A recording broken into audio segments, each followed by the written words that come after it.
L from Death Note is one of the best detectives in fiction, and honestly, a lot of anime fans would tell you that he is the best, because this man is known for doing the absolute impossible. Now, before the Kira case was even a thing, L literally prevented World War III at just 8 years old by communicating with different world leaders and stopping the conflict from escalating, which is absolutely absurd. Then you've got other insane cases like the BB murder case, which helped cement him as the guy law enforcement calls when a case is just so difficult for anyone else to solve. Essentially, he is the last resort for the impossible. Now, I know some people are gonna say, well, if L is so smart, then how did he lose to Light Yagami? But that argument kind of leaves out the most important part. L was playing a game without knowing the rules. It's kind of just like throwing somebody against Magnus Carlsen in chess, except they don't even know how chess works yet, and they still somehow almost win. L basically knew Light was Kira from the moment he started seriously observing him, but the problem was that he was trying to solve something that should have not been even possible in the first place. He had no reason at first to believe the supernatural existed, and by the time he fully accepted that it might, it was already too late. Even then, from absolute scratch, L narrowed the entire Kira case down to Light Yagami and laid the foundation for Nier and Mello to finish the job. So yeah, to sum it up, L is simply him. Now the tiers are pretty self-explanatory. We have they escape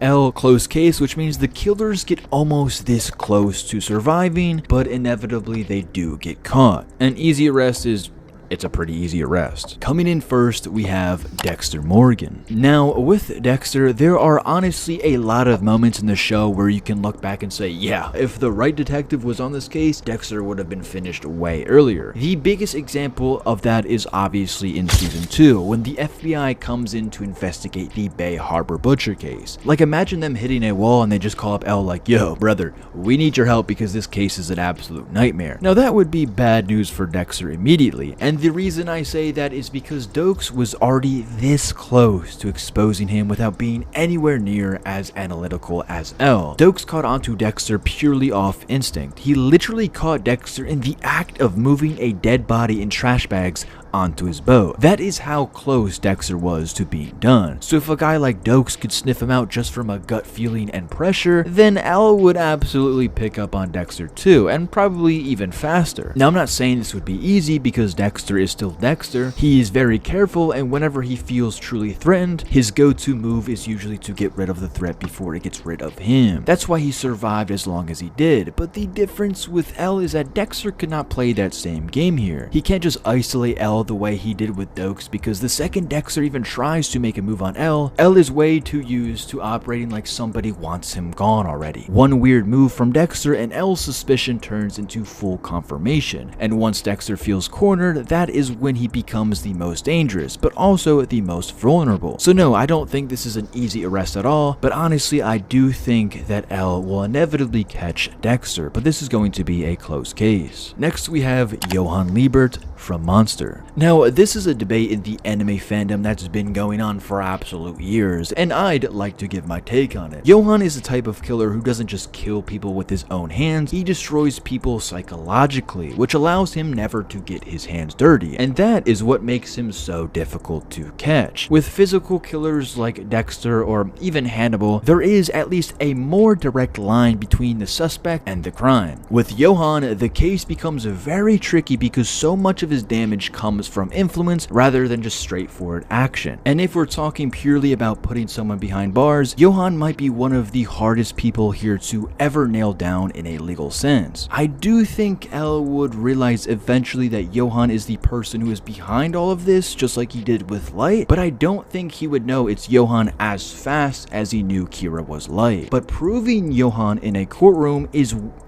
a way completely different beast. So in terms of intelligence, I mean, L can definitely keep up with Johann, but I think Johann has him beat in terms of actually putting him behind bars with enough proof. So yes, I do think Johann escapes L. Next, we have Walter White. The biggest problem for Walter White is that even though he is brilliant, he is nowhere near as in control as he really thinks he is. He survives because he improvises well, not because he actually has everything mapped out half of the time. Honestly, I still don't even know how he made it as far as he did. did, like genuinely. His whole empire is held together by lies and those last second moments where he barely wiggles his way out of a disaster. But at the same time, let me stop downplaying Walter for a second, because this man absolutely does have the brains. He might not be physically imposing, but he got as far as he did by using his head and thinking fast when everything around him is falling apart. A lot of the time when Walt finds himself trapped, he is able to come up with something on the spot and somehow flip the situation in his favor. That being said, I still don't think there is anything in Breaking Bad that shows me that Walter could actually outsmart somebody like L. I mean, L is just on a completely different level when it comes to solving cases, so Walter really just stands little to no chance. Walter's intelligence works best when he is dealing with people who are either underestimating him, emotionally attached to him, or just simply not fully aware of what he is capable of. With that being said, I think Walter gets arrested pretty easily in this scenario. Next we have Hannibal Lecter. Now, I can truly see this going both ways, because Hannibal is not some sloppy killer leaving fingerprints all over the place. He is one of the most polished and patient serial killers in fiction, and understands human psychology on a level that lets him manipulate almost anybody he comes across. The average investigator is already at a disadvantage against Hannibal because they are still trying to operate like a normal person dealing with a normal criminal. Now, I think L would pick up on Hannibal way quicker than most people ever could. L is the kind of detective who starts getting suspicious when somebody just seems too perfect. Like Light, he was a grade A student,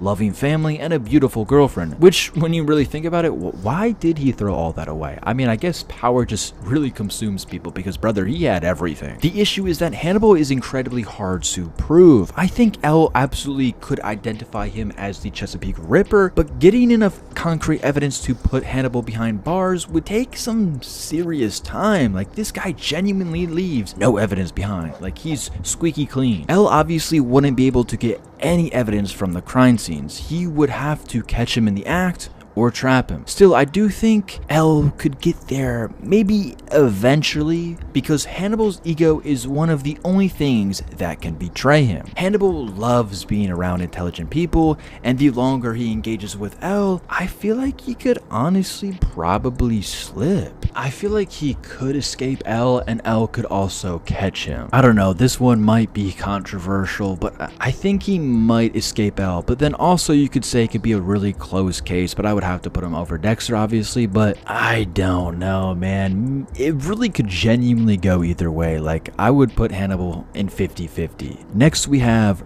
Red John. Now, this is one of the roughest cases for L because Red John is less about direct physical evidence and more about control and information. For those of you who haven't watched The Mentalist, Red John has a network of loyal followers in almost every field, like law enforcement, that help him become unstoppable. Like, this is not just about catching one killer, it's about navigating an entire web of manipulation. But at the same time, Red John's biggest weakness is also the reason somebody like L is dangerous to him. Red John loves the performance. He wants people to know that he is the smartest person in the room. And L is exactly the type of person who can punish that kind of arrogance. Now, I think L would understand that Red John is building his power through psychology, misdirection, and institutional corruption. And once he starts narrowing down the social patterns, L can become very terrifying, but it really would be hard because Red John, again, is literally hidden behind a group of people. Yes, in the show, Patrick Jane